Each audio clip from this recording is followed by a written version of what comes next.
بعد أعوذ بالله من الشيطان الرجيم من حمده ونفثه ونفخه بسم الله الرحمن الرحيم أمن خلق السماوات والأرض وأنزل لكم من السماء ماء فأنبتنا به حدائق ذات بهجة ما كان لكم أن تنبتوا شجرها أإله مع الله بل هم قوم يعدلون۔ 20ویں پارے کی ابتدا ہو رہی ہے۔ خالق کائنات رب ارض و سما اس کی ابتدا میں اپنی بہت ساری قدرت کی نشانیوں کا تذکرہ فرما رہے ہیں اور سوال یہ کر رہے ہیں کہ اللہ کے علاوہ کوئی اور بھی معبود ہے کہ یہ چیزیں یہ تخلیق کرنے والا صرف ایک اللہ کی ذات ہے، ان کو بنانے والا صرف ایک اللہ ہے؟ کہ اللہ کے علاوہ بھی کوئی ہے کہ جو ان چیزوں کا مصور ہو، جو ان چیزوں کی تخلیق کرنے والا ہو؟ اللہ احکم الحاکمین فرماتے ہیں امن خلق السماوات والارض، بھلا کون ہے جس نے زمین و آسمان کو پیدا کیا ہے، وانزل لکم من السماء ماء، اور پھر آسمان کی بلندیوں سے پانی کو نازل کیا، فانبتنا به حدائق ذات بہجہ، اور پھر اس پانی کی برکت کی وجہ سے تمہارے لیے باغیچوں کو پیدا کر دیا، ما کان لکم ان تنبتوا شجرها، حالانکہ تمہارے لیے تو ایک درخت کو بھی اگانا مشکل تھا، تم تو ایک درخت کو بھی نہیں اگا پاتے تھے۔ اِلٰہٌ مع اللہ، کیا اللہ کے علاوہ کوئی اور ہے؟ بل ہم قوم یعدلون، بلکہ تم تو حد سے تجاوز کرنے والی، اراض کرنے والی قوم ہو۔ امن جعل الارض قرارا وجعل خلالها انہارا وجعل لها رواسي وجعل بین البحرین حاجزا، اللہ فرماتے ہیں کون ہے جس نے زمین کو قرار دیا ہے اور تمہارے لیے نہروں کو جاری کیا ہے، تمہارے لیے پہاڑوں کو گاڑا ہے اور پھر اس کے درمیان دو دریاؤں کو رکھا ہے۔ اِلٰہٌ مع اللہ بل اکثرهم لا یعلمون، کیا اللہ کے علاوہ کوئی اور بھی الہ ہے؟ بلکہ اکثر لوگ جانتے نہیں ہیں۔ امن یجیب المضطر اذا دعاہ، کون ہے جو بے قرار کی آواز کو سننے والا ہے، اس کی تکلیف کو دور کرنے والا ہے۔ خالق کائنات رب ارض و سما فرماتے ہیں اِلٰہٌ مع اللہ، کیا اللہ کے علاوہ بھی کوئی اور الہ ہے جو تمہاری بے کسی کو، تمہاری پکار کو سنتا ہے، تمہارے غم اور تکلیف کو دور کرتا ہے؟ اِلٰہٌ مع اللہ، کیا اللہ کے علاوہ بھی کوئی اور ہے؟ قلیلا ما تذکرون، تھوڑے ہی ہیں جو نصیحت پکڑنے والے ہیں۔ امن یہدیکم فی ظلمات البر والبحر، کون ہے جو بحر و بحر میں تمہاری رہنمائی کرنے والا ہے؟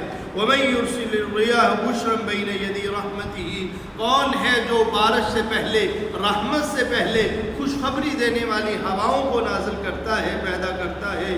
اِلٰہٌ مع اللہ تعالی اللہ عما یشرکون، کہ اللہ کے علاوہ کوئی اور بھی الہ ہے؟ یقیناً یہ لوگ اللہ کے ساتھ شرک کر رہے ہیں۔ امن یبدأ الخلق ثم یعیدہ ومن یرزقکم من السماء والارض اِلٰہٌ مع اللہ، اللہ فرماتے ہیں کون ہے جو تمہیں تخلیق کرنے والا ہے، تمہیں پیدا کرنے والا ہے؟ کون ہے دوبارہ تمہیں لٹانے والا ہے؟ کون ہے زمین و آسمان میں تمہیں رزق عطا کرنے والا ہے؟ اِلٰہٌ مع اللہ، کیا اللہ کے علاوہ کوئی اور بھی الہ ہے؟ قل ہاتوا برہانکم ان کنتم صادقین، ہاں تم اللہ کے علاوہ کسی اور کو الہ مانتے ہو، حاجت روا اور مشکل کشا مانتے ہو، بگڑی بنانے والا، سنوارنے والا، تمہاری بے کسی اور بے بسی میں تمہاری پریشانی کو دور کرنے والا، اللہ فرماتے ہیں قل ہاتوا برہانکم، ان سے کہیے کہ لاؤ، کوئی دلیل لے کے آؤ، ان کنتم صادقین، اگر تم اپنے دعوے میں سچے ہو کہ اللہ کے علاوہ کوئی اور بھی الہ ہے۔ اللہ فرماتے قل ہاتوا برہانکم، ان سے کہیے کہ کوئی ایک دلیل کے طور پر لے کے تو آؤ، کوئی دلیل تو پیش کرو کہ تمہارا کوئی الہ ہو، تمہارا کوئی حاجت روا ہو، کوئی بگڑی بنانے والا ہو، جن کے سامنے تم نظر و نیازیں کرتے ہو، جن کے سامنے اپنی حاجات کو رکھتے ہو، جن کے سامنے اپنی جبیں کو جا کے جھکاتے ہو۔ قل ہاتوا برہانکم، لاؤ کوئی ایک دلیل لے کے آؤ ان کنتم صادقین، اگر تم اپنے دعوے میں سچے ہو۔ ان چیزوں کا جن کا تذکرہ اللہ نے پہلے کیا ہے، کوئی ایک چیز کی تخلیق کرنے والا، کوئی ایک چیز کو بنانے والا، کوئی ایک چیز کی کاریگری کرنے والا، اللہ فرماتے ہیں ایسا نہیں ہے۔ اس لیے کہ اگر ہے تو کوئی دلیل پیش کرو۔ خالق کائنات رب ارض و سما فرماتے ہیں قل لا یعلم من فی السماوات والارض الغیب الا اللہ، زمین و آسمان کا غیب اللہ کے علاوہ کوئی نہیں جانتا۔ ان میں حکمتیں کیا ہیں اللہ کے علاوہ کوئی نہیں جانتا۔ اللہ کا علم کیا ہے، غیب کیا ہے، اللہ کے علاوہ کوئی نہیں جانتا۔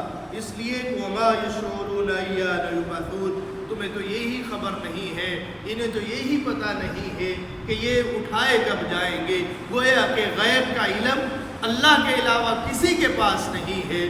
وہ اپنے عہدے میں، اپنے مقام میں، اپنی فضیلت میں کتنا ہی بڑا کیوں نہ ہو، وہ جماعت انبیاء و رسول کی کیوں نہ ہو، غیب کا علم اللہ کے علاوہ کسی کے پاس نہیں ہے۔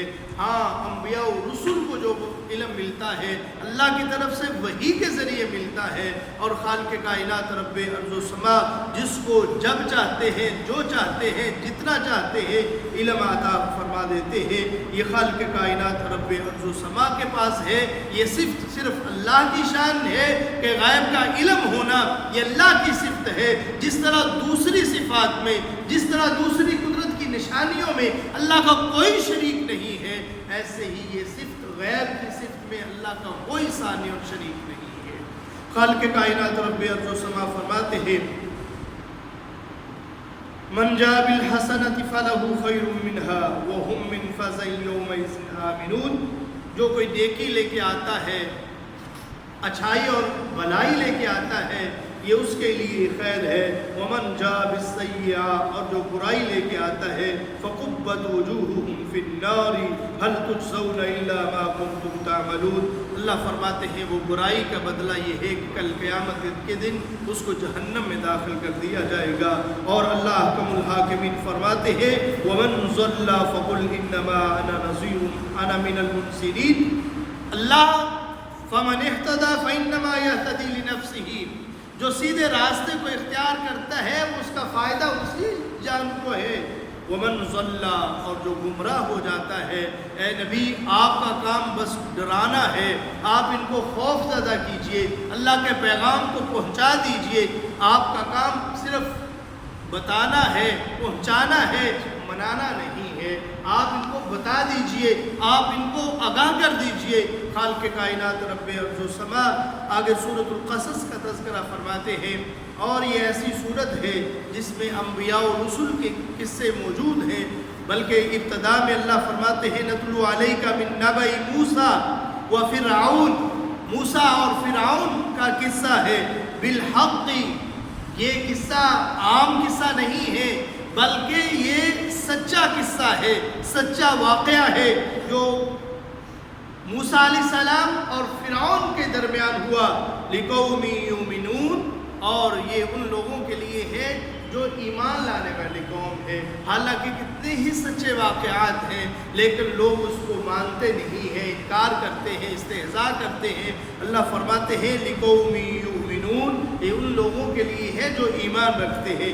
احکم الحاکمین فرماتے ہیں ان فرعون علا فی الارض وجعل اہلہا شیعا یستضعف طائفۃ منہم یذبح ابناءہم ویستحیی نساءہم انہ کان من المفسدین۔ قصے کی ابتدا ہو رہی ہے۔ خالق کائنات رب ارض و سما فرماتے ہیں فرعون نے زمین میں مختلف گروہ بنا رکھے تھے، ان کے بعض کمزور لوگ تھے، بعض کو انہوں نے عہدہ دے رکھا تھا۔ احکم الحاکمین فرماتے ہیں ان میں سے ایک ایسا گروہ بھی تھا جن کے بچوں کو یہ ذبح کر دیتا تھا اور ان کی عورتوں کو یہ زندہ رکھتا تھا۔ انہ کان من المفسدین، یہ زمین میں فساد کرنے والا تھا۔ اصل میں بنی اسرائیل کے وہ لوگ تھے جن کے بارے میں ان کو خبر دی گئی تھی کہ ایک بچہ پیدا ہونے والا ہے جو تیری حکومت کا خاتمہ اور اس کا سبب بننے والا ہے۔ تو اس نے اپنی حکومت کے فوج کو